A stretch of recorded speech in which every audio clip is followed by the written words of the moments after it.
day. The guy takes us to this cornice. He kicks off the top of the cornice, and he says, "Okay." He says, "So, you go. You guys can all do this, but I need you to be on your A game." It's the only time he said that.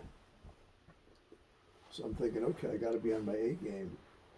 He says, "So just don't be nervous. You could do it, but you must be on your A game." I look down over the cornice. It's like a 15-foot drop. And there's two ways to do it. One way is you slide your right ski along the side. It was too steep for that. I said, I'm just going to jump in. So, just on my A game, man. Just happened. You jumped 15 feet? Probably about 15 feet. And then you land, and it's soft, and you go. And okay, so there's a lot of different ways to learn, and everyone has their own ideology and their own philosophy. That's why if you look around this room, there's 1,000 books and 1,000 svarim. There are 1,000 different things to learn. The problem with learning is that most people don't have a common language. So you say one thing, the other guy means something else because he speaks a different language. So we have to develop a common language that we all fully understand each other. To do that, it's very simple, but we need to develop a common language. To do that, we need to have the same definitions. Because if I have one definition and you have another definition, we're not going to be on the same page. So I'm going to say the word love. It means one thing to you and something else to him and something else to the other guy. It's not going to work. Hate, anger, kinna, all the words in the Torah, we have to have definitions for. So before you can get to the definitions of the Torah, we need to have definitions of life. So we're going to try to learn, we're going to talk about God, but you may have a different definition of God than I have. So we're going to have to work that out a little bit. The fundamental basic definitions of life, that we could agree on them. If we can't agree, that's fine. That's your choice, my choice. But at least I'm going to try to form some common definitions that we're all going to agree on so we have a common language so we can talk. So the one rule is no platitudes. What is that? And I'm going to explain in English what that means. Thank God. Your kid comes to Pesach night to the Seder, and you're supposed to be talking about the development of the Jewish people. You'd see his Mitzrayim and all.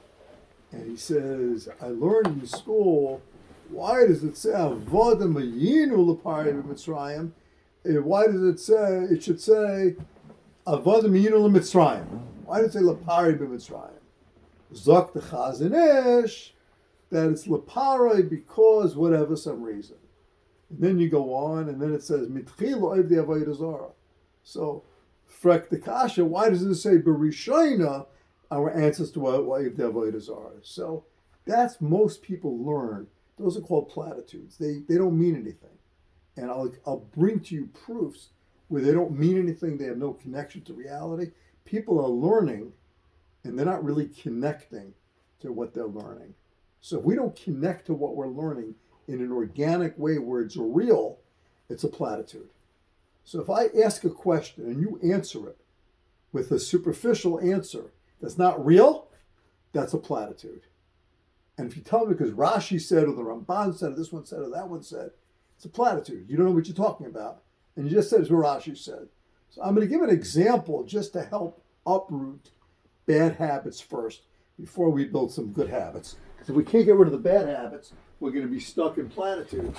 And that's really bad, because if you're stuck in platitudes, you can't learn. So here goes. And this is just by way of illustration, but it's a good one. Okay? So we just read Parshas Shemos, and we're going to read in Parshas Shemos, Ve'ela Shemos B'nei Yisrael, Haboim. I'm setting a trap for you now. Don't be too nervous, because I'm going to help you out of it. But you're going to see you're going to fall into a trap. Ve'ela Shemos B'nei Yisrael. These are names of the Jews who came down to Mitzrayim. As Yaakov Ish Abesa Bo, Yaakov, the man and his house, came to Mitzrayim. And it then proceeds to list Reuben, Shimon, Levi, Yehudi, Yisachar, Zvulun, Binyamin, Dan, Naphtali, Gad, Asher, and all the souls who were descendants of Yaakov were 70. And Yosef was in Mitzrayim, and Yosef and all his generation, his brothers and the whole generation died, and the Jews were many. So before pshatim and before questions, before the platitudes, first question is, what is the Torah trying to tell you here? So you're welcome to take a crack at this. What A listing of the names. From here to here, what is the Torah trying to tell you? Big picture, what's the message that Hashem is trying to convey? And take as much time as you feel comfortable that you want. Seems that all of the people who came, the children of Yaakov or Yisrael, who came to Mitzrayim, it's a explanation of their names. Okay. And then it gives, it says that the souls, all the people who came from Yaakov were 70, and that he died, and all of them died, and they were fruitful and multiplied. Okay. So it was a historical, where they came from, and a familial, historical perspective. Of how they Very good. Okay. So a few problems with what you just said. First problem is that we already What did know. Steve say that? What? I'm sorry. It was a historical retrospective. Okay. First problem is you already know the names of the sons of Israel Right. who came to Mitzrayim, because you read that in the last three Right. parshios. Right.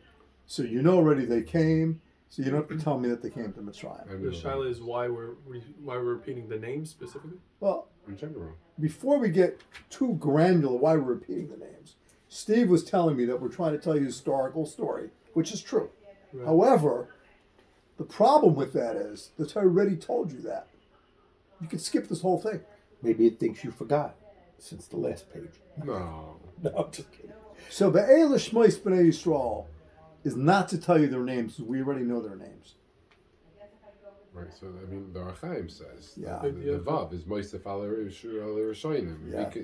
You don't start a sefer with a Vav, and Yeah. it should be a new Right. start. Okay. So the Vav is to tell just how in Sefer Bereshis you had Avraham, Yitzchak, Yaakov, and they were tzaddikim. And So the same thing here. These people, Reuben, Shimon, Levi, Yehuda, Sasha, they are all tzaddikim, just like their grandfathers were tzaddikim. That's how they are. That's how they are tzaddikim. Okay. That you have not answered the question. You've told me a very nice shot on the Vav, why it begins with a Vav, but you have avoided. You see how you completely avoided? Oh no! So let me finish. Yeah. So Ibnei Yisrael. wait, and always make sure you speak in English. To the yearbook, for the public but speaking. Yeah. the Malay Arts is that they were all tzaddikim. I'm continuing. So where does it say that what they the were Archaim tzaddikim? is So saying. why didn't you just tell me that they were tzaddikim? Yeah, but it didn't Okay. say anywhere that they were tzaddikim. It just gave a list of them. Where did He's it? saying it's a limud. We The learn. Archaim. Oh, so you're learning it. Yeah. I'm looking at Rashi. Rashi says the reason why Hashem's repeating it is just to show how much he loves them. How much he loves them. So what does Rashi say? What's the next platitude? I'm just chipping you to highlight. What does Rashi say? Even though he counted them when they were alive, Chazer Menuam Misusam, he he counted them again. counted them again. Even though he counted them when they were alive, he counted them again in their death to tell how much he loves them. How precious they are. Because the only problem with that is that the names are enumerated here not in their deaths, but in the coming to Mitzrayim. So what you just told me from Rashi is incorrect, because it does not say their names here in relation to their deaths. It says their names in relation to their coming to Mitzrayim. And they died many years later. And actually, when it says about their deaths, it doesn't say their names. So Rashi's wrong. Let me say it's wrong. We're going He's, slow. We're Okay. going slow. we're being critical. Can you? So what is this story about? What are we trying to tell you here? If we don't have the master story, everything else is just a little chaotic, and it's a vord, it's a this, it's a that, it's a vav, tzaddikim, and all that. What's really going on here? So I challenge you with that question. Take a crack at it. What is the Torah trying to tell you here?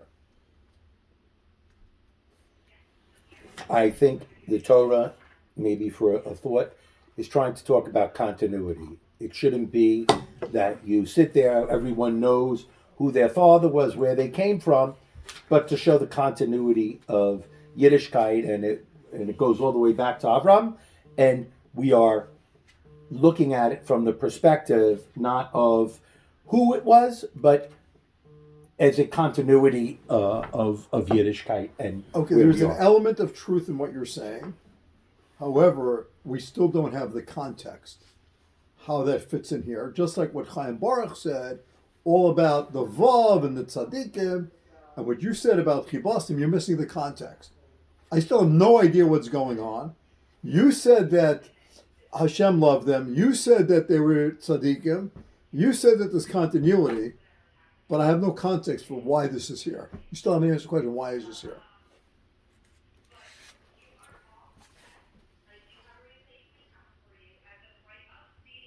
I So think your question is why does Why- the Torah have to Why, tell us the names what of the is the people? Torah trying to tell me in this story? by the names, This whole story is a story here. What is the Torah trying to tell you? they came historically.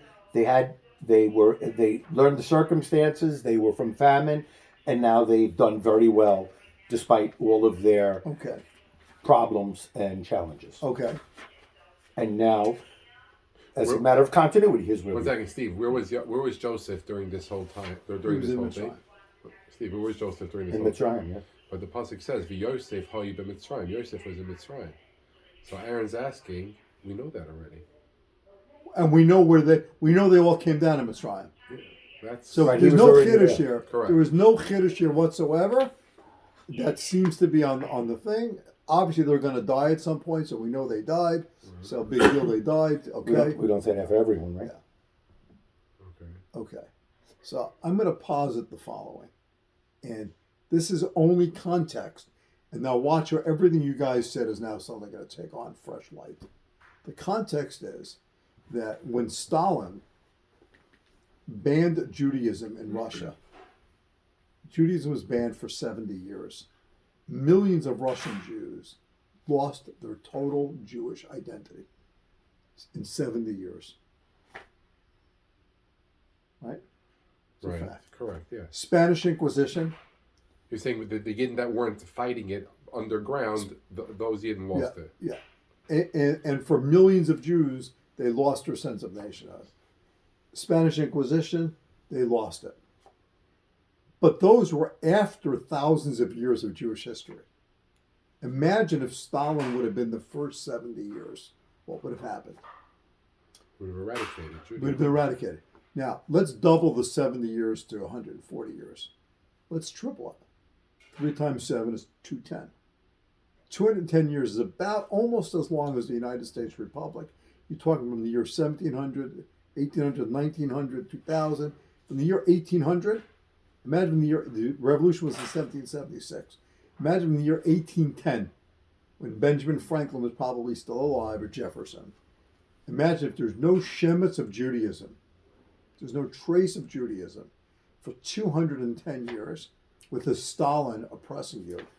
Probably Plus, nothing. Yeah. you don't have History. 3,000 years of Jewish history. Not only that, you don't have tefillin, you don't have mitzvahs, you don't have all the, you don't have kogel and kishka and history and Masoira and Svarim and halachas. You don't have any of the framework. What are you? You're just a family. You're a man in your house. You don't have a religion. You think they were Jews? They weren't Jews. They weren't Jews yet. They didn't become Jews till Maimon or Sinai, till they stood at Sinai. This is a family who has some beliefs. And those beliefs are in monotheism. They believe in Hashem. And this family is now in Mitzrayim. Not for 1 year, not for 2 years, not for 20 years, not for 70 years. For 210 years. What would the natural course of history of that family be? Similarly.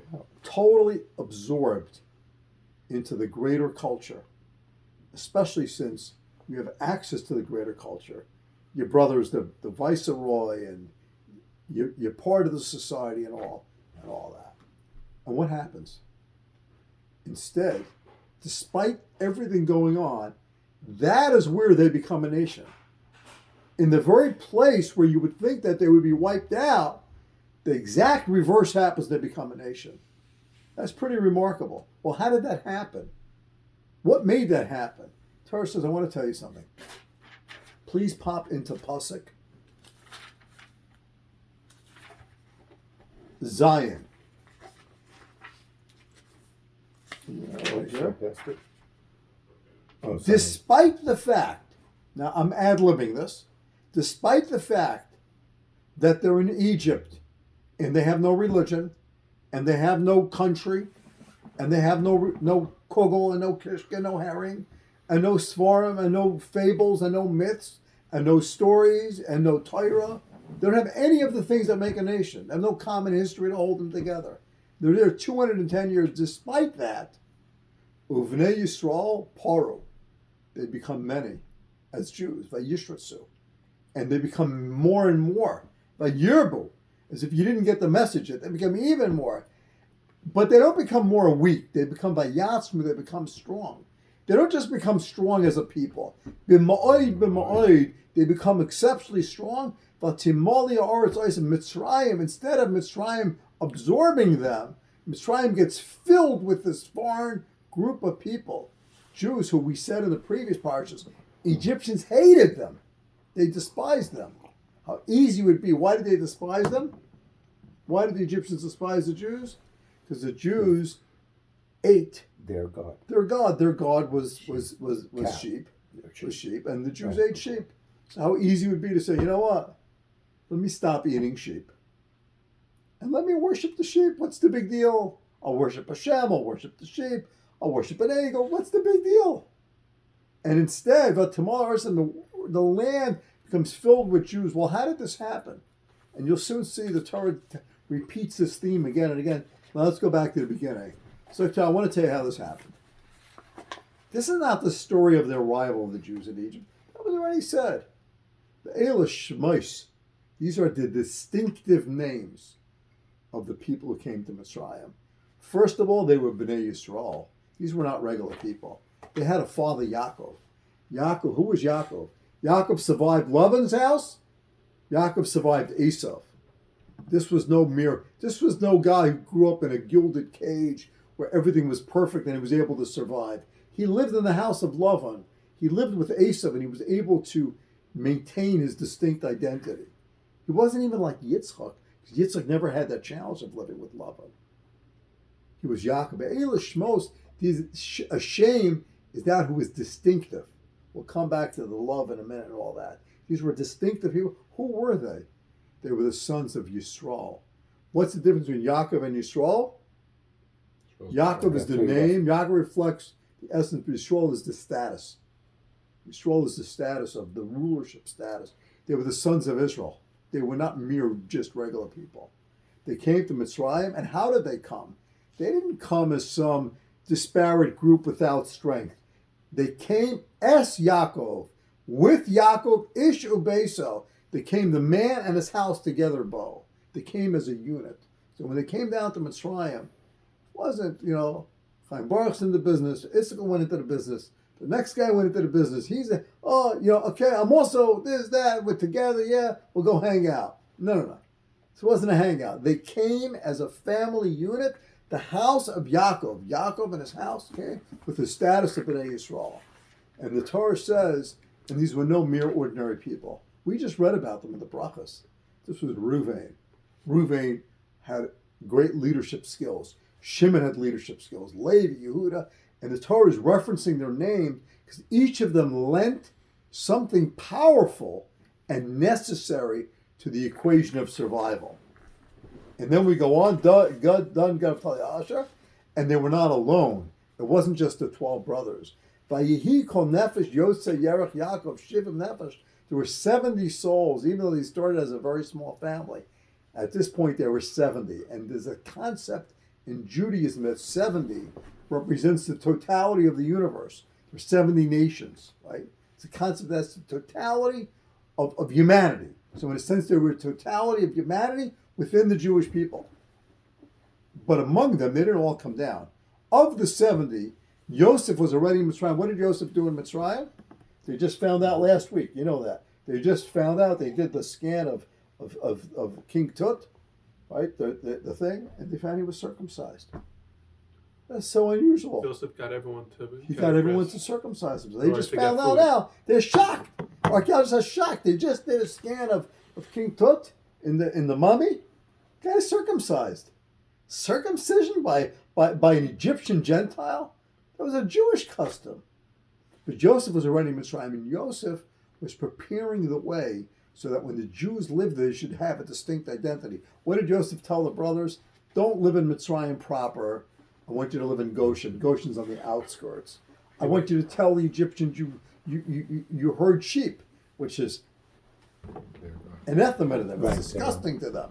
They don't like that. They hate that. I want you to maintain your distinctiveness. So, because these people were so distinctive, because they were so holy and perfect, and they were prototypes of the perfect man in humanity, even though they died, like Yomos, Yosef, Cholecha, B'chol Adarahu, even though they died, and one would have thought, as the great leaders die, the new people growing up in Mitzrayim, they don't remember, there's no cultural memory, generations ago. Despite that, B'nai Yisrael paru, vayishutzu, vayiru, vayasma, b'mayit, but tomorrow it's Isam. They were able to keep this strength of the Shvatim, and they never lost it. That is the context for what's happening. Now, you can jump into Or Chaim. So the Or Chaim, a beautiful addition to the context. Or Chaim certainly knew this context. Says the Or Chaim, the Vav, tells you that they were all tzaddikim. That was how they did it. Zukt Maishi, Rashi, even though they were counted b'chayehem, it's telling you that when they died, despite their deaths, they lived on in their deaths. Even though it's only telling it to you here, to tell you, it's not stam telling you their names, it's going to tell you their names, it's going to tell you that they died, and despite their deaths, they were able to keep their strengths. Says Rashi, Ve'elu Shmos B'nai Yisrael, Apal Pi Shemona B'chayim, even though it specified their names when they were alive, B'shmosim by name, Chazar Amanam B'misasam here, when we're going to tell you in a moment about their death, and that despite the death they survived, Chazar Amanam, we go ahead and we recapture it, and we tell you how amazing, to tell you how Hashem loved them. Why did Hashem love them? Let me read the Rashi. Please, Moshe, read the Rashi. Why did Hashem love the Jews? The Shvatim? First Rashi. Yeah? Ve'elu Shmos B'nai Yisrael, and these are the names of the Yeah? What does Rashi say? Afal Pi Manam. Chayeyam B'shmoisam. Though he counted them by their name in When they their were lifetime. alive? Chuzar Imanam Misasam. He counted Here. them again after their death. When they're going to die, when we're going to tell you of their death, before it does that, it tells you of their names to tell you how powerful they were, to tell you Chibosam. how Hashem loves them. Shenim shlo lakochavim, they're like the stars. Shmoitziam. Umachnisam b'mispar b'shmosim. You know that every blade of grass does not have a name. Did you know that every snowflake does not have a name? But every star has a name. Why did Hashem give every star a name? What difference is there to Hashem between a star and a blade of grass? Because we compare to the stars, not the blades of What? grass. Well, no, we're committed to the stars, but why do the stars have that? It makes it. We're compared to the stars are so chashav that every single one has a What name. makes a star so chashav?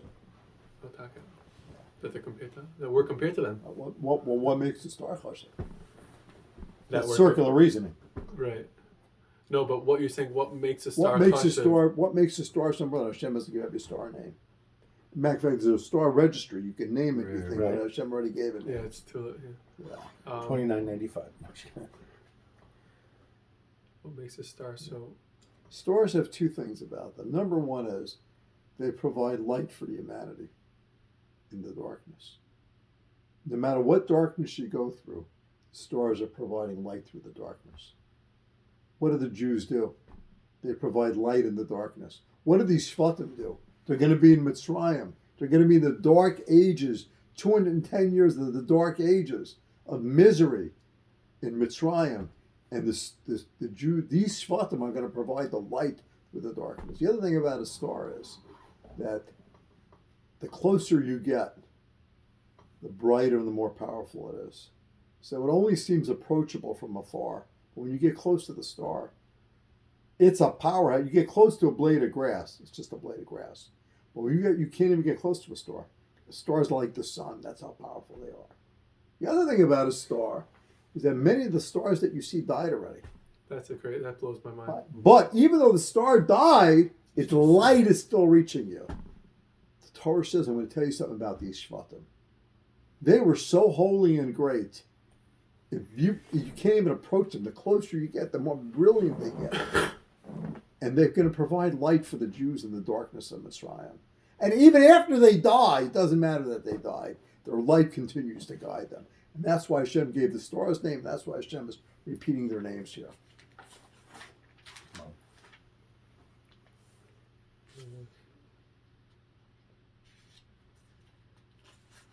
And then the rest of the context for this, if you go on in Parshas Shemos, Vayakim Melech Chadash, he forgets Mitzrayim, the Jews are too many. How does that happen? Okay, we're going to come back. Don't hold the thought, don't lose it. And then he's angry at the Jews, and he tries Yud Aleph. Look in Yud Aleph. Yud Aleph. But you see them all of, and he places on them. Yeah, he's gonna oppress the Jews. He's gonna beat the Jews at their own game. And he makes them build these cities. However, Yud Beis, Steve, please read Yud Beis. Chasher Yanu Oto, King Yebevachin Yifrotz Kutsu Mipnei Bnei Yisrael.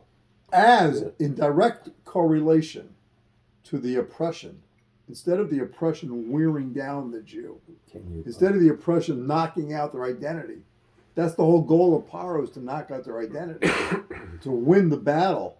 Pharaoh's a god. Pharaoh wants to be the god of the whole world. The Jews are the only ones who reject him. Everyone else accepts him that he's a god. The Jews say you're a nothing. You're a shmendrik, just like Ivan the Shmendrik. You're a nothing.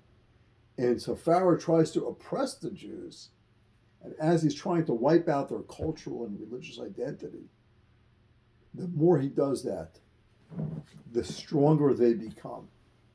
And this angers them. The Jews anger them, but the Yikutsu, the fact that oppression strengthens you rather than weakens you, is counterintuitive. Most nations are not like that. The American Indians, you oppress them enough, they wither away. Any nation, you knock them out, they wither away, they die in the vine, and they're gone. But here, the Jews are becoming stronger. So what do the Egyptians do? They double down. Pasuk Yud Gimel. Chaim Baruch, read Pasuk Yud Gimel. They try to take these Bnei Yisrael. They try to take these children of Israel, these great nation of leaders, and they try to do backbreaking labor. Moshe Vayamaru. They try bitterness because they see that hard work is not doing it. So bitterness. Chaim Levadim and Beforach, they try to, okay? Yeah. Or work in the field.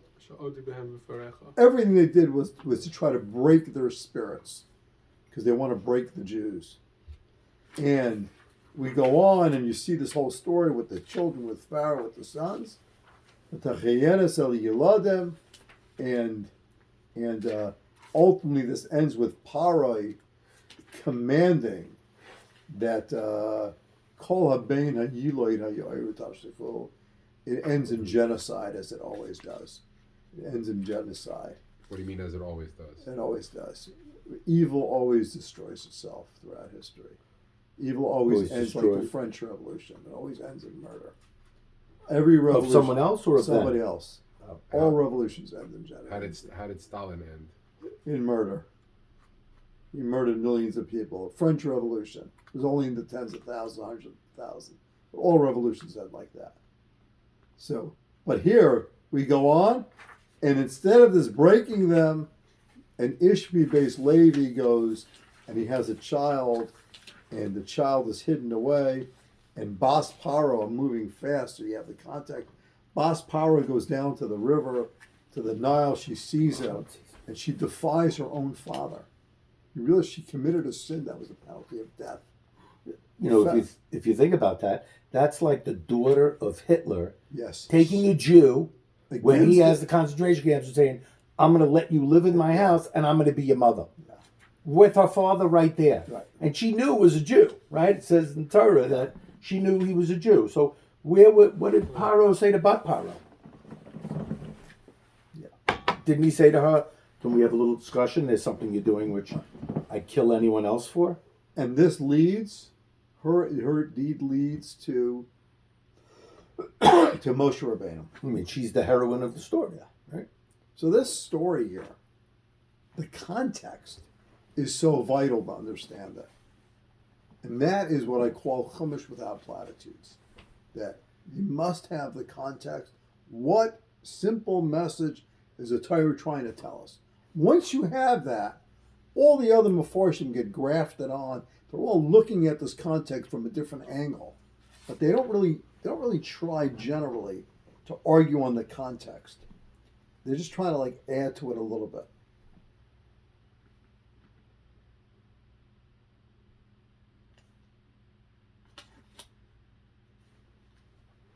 Let's see the Ramban here. You can see it. You can look along with me. Tam ve'ela Shemos. You ready for the Ramban? You got a Ramban there? I do not. Okay. No. So translate as we go along so I can understand. You want to look on with your dad? Yeah, I'm gonna have The first Ramban. Now the Ramban's going to come to light. You're going to say, wow, how brilliant was the Ramban. You ready? Chaim Baruch, you want to read it? to Tam ve'ela Shemos. What's the reason he's bothered? Why does he have Eilish Shmos? What's going on here? What's the Chasav context? Yirtze Limnos Inyan Hagulis Ma'is Redusam LeMitzrayim. The Torah wants to tell you the story of the Gullus. This is the story from the time they went down to Mitzrayim. Guli Birash Goylim. They were exiled, the head of the exiles. Kasher Pirash. Lefichach Yachzer. Until the end of the Torah reverts to the start of the story, which was the pasuk in Bereshis. Chol Zarei Havi Oisav Mitzrayim. Yaakov didn't just bring down his sons; he brought the entire Jewish people down. Sham Kosev Achra. There's another verse there in Bereshis, Ve'ela Shemos B'nei Yisrael Bo Mitzrayim. which was said there. Oiseh Pasuk Ba'atzma Hi She. Here's the Torah here is repeating the story that it said before. Whenever the Torah repeats something, it's repeating it to give you a new perspective on the same story. Even though Bereshis and Shmos are two different books. Right. The story is connected with words, right? Like Kasher Hiskir B'nai Yisrael, Mebel Chazar. It didn't have to tell you all the grandchildren, everyone's name, or even though it says these are the names of the children, it could have said all 70 names. You don't need to do it. Once you said the main names, which were the Shvatim, that was enough. The Hiskir Aklal Kasher Amar Sham Kol HaNefesh LaBeis Yaakov B'nai Mitzrayim Shivim, as it says in Bereshis, all the souls of Yaakov came through Mitzrayim were 70. So the repetition here is a continuity of Bereshis, but in a Golas context, says the Ramban. That's what the Ramban is saying. It's the same story. That wasn't about Golas. This is about the Golas of the Jews and the exile, and we're going to tell you, as we would say in Yiddish, the Geschichte, the story of the Jews in Golas here, and how that whole story is going to develop. And this is the opening act, so to speak, the opening story of Parshas Shemos, where everything else is going to flow from this fact that they're in Golos and they're able to survive, but not all of them survive. As a matter of fact, we're going to learn later 4/5 assimilate. And even those who survived descended to the 49th level of Tumah, which basically means to say, in simple layman's terms, that they were almost all assimilated. A little bit more and they would have all assimilated.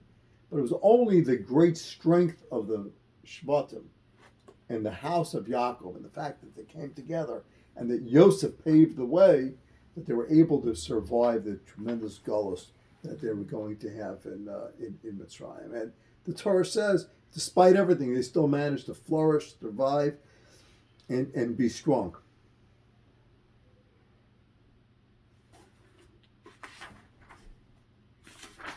Any questions or comments? So it was clear when they said that there was a king who arose who didn't know Yosef, but everyone there did, because that was the key of the Galus for them. Now let me show you the Rashbam, and just to tie this in, please read the Rashbam. Now that you have context, see how the Rashbam fits in like a perfect chess piece on a board. He's also, everyone's bothered by the same question. What does it say this for? It said it already.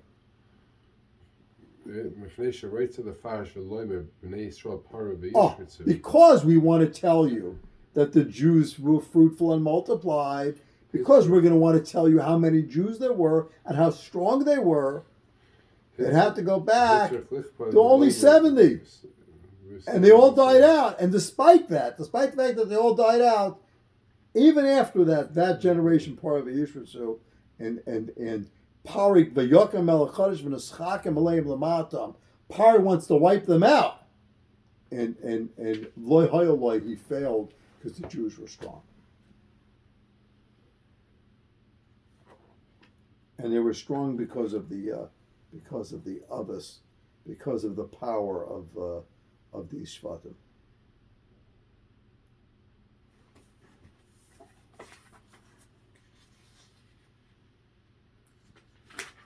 Any questions, comments, thoughts? What is the significance when they talk about Moshe, that he's, this Isha V'Telech, she saw her son gave birth, and he was alive for 3 months. Is there any other significance to the 3 months? Is it just that a historical perspective? Is it just that she thought he would live long enough to make it down to Teva, or she couldn't? I don't understand that. Because she was trying to hide him, and then he was making noise. I'm going to come back to that. I don't want to ignore it. Okay. I want to go on and just read you a Ramban. Just flavor again. You'll see we always try to stay very grounded to get the real whole story in with lots of flavor. And then we're going to come right back to Moshe. Ramban says the following. The way I'm defining, he defines Shemos in relation to Bereshis. Inyan Azeh, this model is a common model in the Torah. The Sefer Divrei Yamim and the Sefer Ezra. If you go into Sefer Divrei Yamim and the Sefer Ezra, Shehishlam Divrei Yamim, that Ezra finishes Divrei Yamim, Obishnas Echad Lekorish Melech Pras, Lechlois Devar Hashem B'Fri Yirmiyahu, Heir Hashem, Esruach Korish Melech Paras, Koyam and Korish, the whole story of Korish. Okay. So translate that for me. This is the story of Korish, who Right. helped rebuild the base of Mikdash at all. Right. And he's tying in Divrei Hayamim and Ezra, which completes Divrei Hayamim. The Osim Shnei Psukim, these two Psukim that he just referenced, about Koresh and Melech Pras, here's the Barosh Sefer Ezra. It repeats it in the beginning of Ezra, Lechaber HaSipor, to connect the story, the continuity of the story. El Shahayu Shnei Sfarim in two different books. Hislam Arish B'Mashe Kodim Binyan Abayis. The first time it tells you about Koresh was before the base Mikdash was built. But Sefer Hasheni, Ezra Me'ez Binyan, Me'ez HaBinyan from the Binyan. V'chein Adav B'Shnei Sfarim Eila Bereshis V'Shmos. So Ramban's telling you that it's not the details. The Torah is repeating it. That was in the context of Bereshis. Now we're repeating it again because we're going to take a new, fresh look at this in the context of Shemais. What was the context of the Shvatim and Bereshis? It's all conflict between Yosef and the brothers. That colored everything you were doing in Bereshis. If you go back, you think about what you thought about when you're learning Bereshis. You were so busy with Yosef and the brothers and the fighting and all that. That was a context. You never were able to see them in the different light. You were never able to see them in their own light for their power to sustain the Jews. As a matter of fact, I bet you, when you were busy in Miketz and Vayigash, you didn't once think about the power of these men to sustain the Jewish people for all You this. thought about him as a negative. You thought of them, problem, the brother, the fight, who's in charge, they try to kill him, the reconciliation. You were so busy with that. Torah said, no, that we have to do that. Now we have a whole new story to tell you. Let's go back, let's take a fresh look at them. These men, these Shvatim, were such stars in the firmament of heaven that they carried the Jewish people Hundreds of years. for all eternity. They're like the light. Even after they die, they carry the Jewish people. And they carry the Jewish people to this day. That's what carried us, the strength. Even though we have three of us, right? What do we call God? What's God's definition? What's God's name? God of the Jews. It's the God of Avram, God of Yitzhak, God of Yaakov. It's interesting. God allows himself to be associated with human beings. You know there's a law in Congress, an unspoken law, but no federal project can be named after a living senator. Did you know that? No. Do you know why? Because they'll find bad stuff about him. There's one exception. Senator Frank Lautenberg retired from the Senate. Because he was retired, they named the transfer station in Secaucus the Lautenberg Transfer Station. Because he was out of office, he was old already. They figured, okay, he can't do any more of errors. He's not a womanizer, he's not stealing. He's kosher enough that we can name a station. But then, the Torch, remember the Torch Torricelli resigned, Oh, yeah. and they needed a filler. They called Lautenberg, they pulled him out of retirement. He was the only living senator to have a building named after him. They never expected him to come back. So, usually, to associate a name with a person is very risky. We have the Kushner Rotunda in BMG. Right. A lot of people were mad at me about the Kushner Rotunda. You named it after a guy, Charlie Kushner. He got into little shenanigans with his brother-in-law, with this, with that. Little problem, whatever, with some videos. It wasn't so good, right? Charlie's a good guy, but he made a mistake in life. But I have the Rotunda named after him. So how could Hashem allow himself to be identified as the Elokei Avram, Elokei Yisrael, Elokei Yaakov? By the way, he's not Elokei Reuven, Shimon, Levi. If you daven, when you were davening today, did you say Elokei Reuven, Shimon, Levi? No. But there is something special about the Avos. The Avos were the formative element of the Jewish people. Without the Avos, there is really no Jewish people. And God's identity in the world, the relationship to all men, even to Gentiles, God has a name. He's the God of the Jews, but he's not just the God of the Jews. He's Elokei Avram, Elokei Yitzchak, Elokei Yaakov. You probably didn't even think about it. You say it 3 times a day, hopefully. Right? Yeah, Elokei Avram, Elokei Yitzchak, Elokei Yaakov, Elokei Avram, Elokei. You ever thought about it? Why is Hashem 3 times a day? You got to thought about 1 time, I I should. definitely thought about it. Right. He identified. God allowed himself to be, in a sense, captured. What would happen if the New York Times would uncover emails bad. about Avram Avinu, Parshas Shemos?